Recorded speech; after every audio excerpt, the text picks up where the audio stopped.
It's so good to be back. I am just now coming back from a 2-week sabbatical. It was absolutely glorious. I finished the first draft of my novel. I read 4 books. I spent 3 days in bed.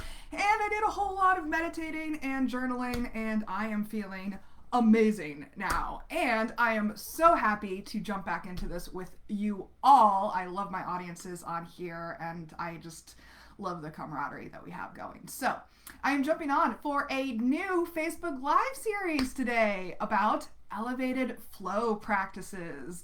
And if we haven't met already, if you're just catching me for the first time ever, I'm Claire Jones. It's so nice to meet you. And I am the owner of Liminal Clarity, and I am an intuitive flow expert for women visionaries, innovators, and creators who want to achieve more in less time with less stress, because that's what we all want, right?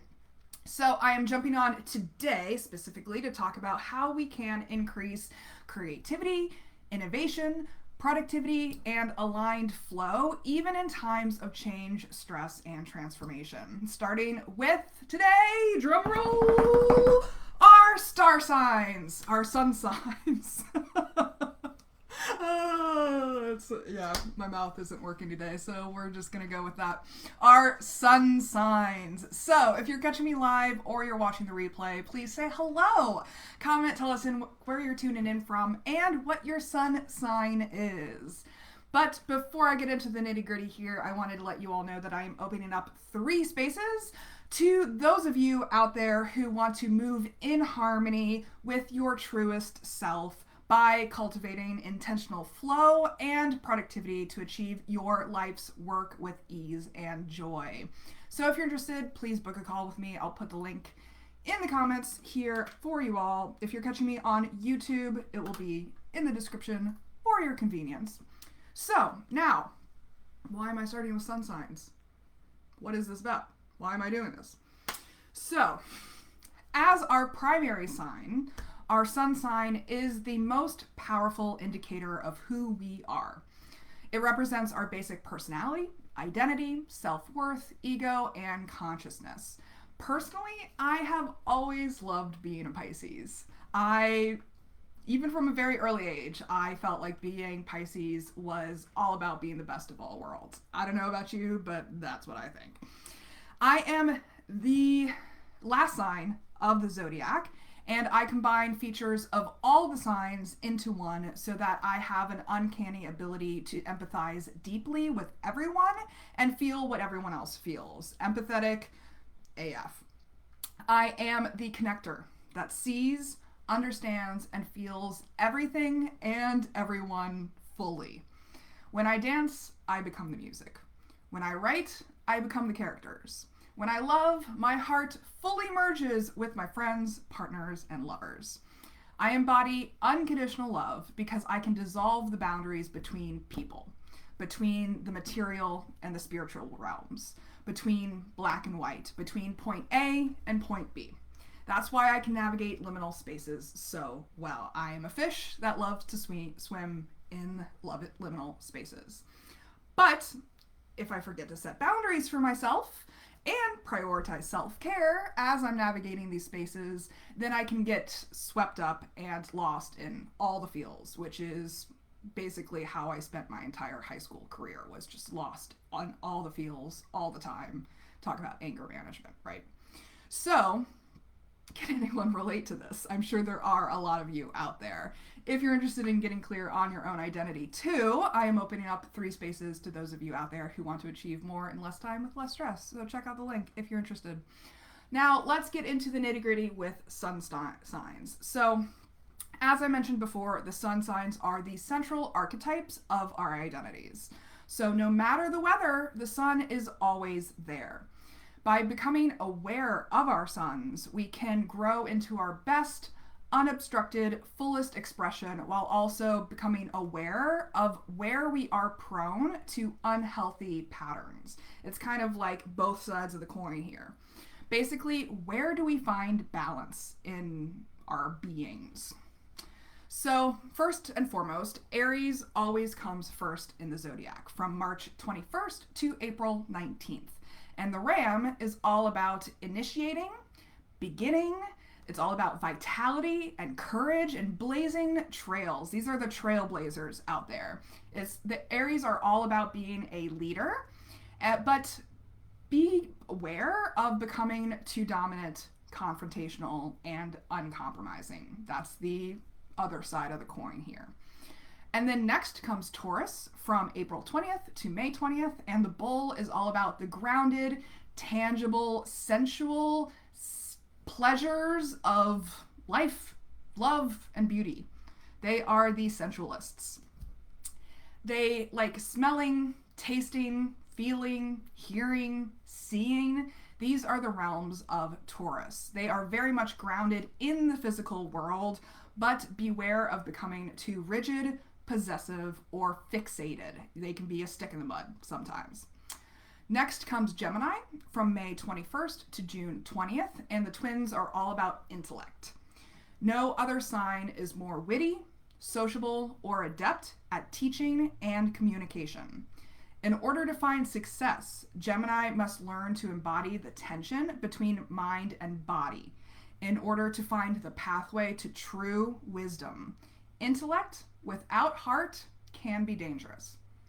So next comes Cancer from June 21st to July 22nd.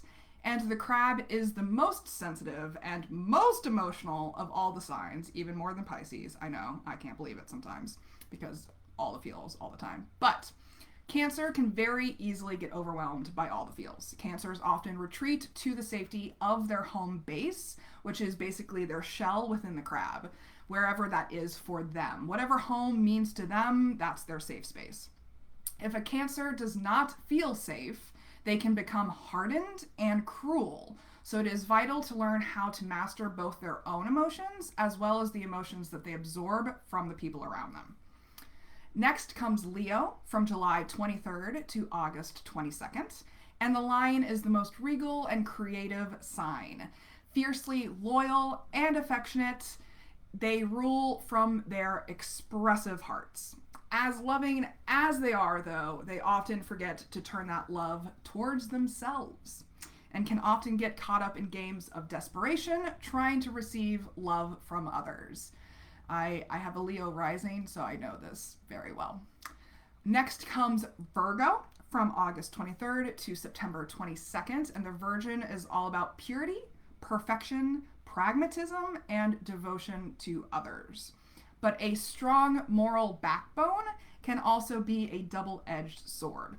When Virgos spend too much time judging, worrying, or analyzing, they can become highly critical and righteous. So next comes Libra from September 23rd to October 22nd. And the scales are all about harmony, balance, and equilibrium. We have a first quarter moon in Libra this week in particular, and so we're getting those vibes right now. They can be highly charming, romantic, and appreciative, but this can turn into dishonesty, manipulation, and people-pleasing in order to avoid confrontation and conflict. So beware. Next comes Scorpio from October 23rd to November 21st, and the Scorpion is all about transformation, emotional depth, and intensity. Scorpios are my best friends, typically, because we understand each other.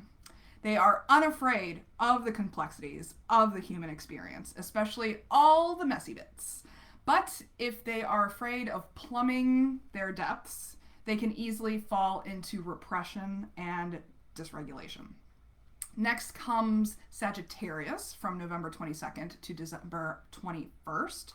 And the Centaur is all about wisdom, philosophy, and searching for the truth, whatever that means to them. Adventurous in mind, body, and spirit, they love diving into anything outside of the norm of their daily realities, whether that means other cultures, or lands, or religions, or beliefs, or people, or ideas. They like to delve into new things, but beware of running headfirst into dangerous situations or committing too quickly. And then next comes Capricorn from December 22nd to January 19th, and the Sea Goat is all about ambition, integrity, persistence, and determination. They are the CEO of the zodiac. With unparalleled self-discipline, they may become so fixed on a goal that they end up losing sight of the bigger picture or become too controlling and domineering. I have a lot of Capricorn on my chart. I know this very well. So next comes Aquarius from January 20th to February 18th. And the water bearer is all about freedom, eccentricity, self-expression, invention, innovation, and humanitarianism. Basically, the progress of humanity as a whole. They are the most fascinating people to spend time with since their minds constantly dance from one idea to another, connecting ideas and people in novel, innovative ways. But beware of unpredictability, contrarianism, and being a rebel just for the sake of rebelling. My Aquarius has Mercury in it on my chart, and I know this also very well. So then we wrap up with Pisces as the last sign from February 19th to March 20th.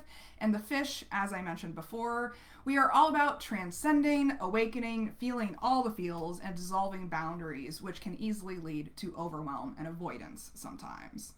And that's pretty much it for today. I just wanted to go over the sun signs and see how we interact with the world at a fundamental archetypical level. So if you're interested in learning more, please book a call with me. Let's talk about the best way to create a custom mix of mental, emotional, spiritual, and physical support practices to combine the powers of neuroscience, spirituality, and wellness practices, and combine your goals or achieve your goals while having way more fun in the process. You too can reach and maintain flow state even in times of change, stress, and transformation. I can't wait to support you in your growth journey. In the meantime, please join me for more Facebook Lives where I'll be doing a deeper dive into each of these areas and providing you with practical tips, tools, and recommendations. I'll be jumping on tomorrow to talk about our moon signs. And until then, remember that your authentic self is extraordinary, it is wonderful, and you owe it to yourself to create the elevated life that you know you are capable of. Take care, everyone. See you tomorrow.